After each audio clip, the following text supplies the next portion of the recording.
পীরে সবার ঘরে এলো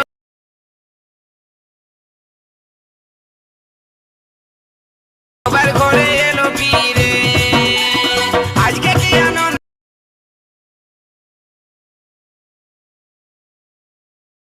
आइलो सरस्वती पूजा। तो दोस्तों आज मैं न्यू लाइट इफेक्ट के साथ दोस्तों शानदार स्टेटस वीडियो एडिटिंग ट्यूटोरियल लेकर आ चुका हूं। तो प्रीव्यू तो देख लिया, वीडियो कैसा होने वाला है। तो दोस्तों इस स्टेटस को बनाने के लिए ज़्यादा कुछ मेहनत करना नहीं होगा, मैं पहले से सब कुछ बना के तैयार करके रखा हूं। तो दोस्तों खाली फोटो ऐड कर देना तो स्टेटस बन जाएगा। तो प्लीज़ वीडियो को पूरा देखिए और दोस्तों वीडियो अच्छा लगे तो वीडियो को लाइक करें। मेरे इस चैनल पर पहली बार आया तो चैनल को भी सब्सक्राइब कर लीजिए और दोस्तों वीडियो अच्छा लगता है खराब लगता है कमेंट भी कर दीजिए।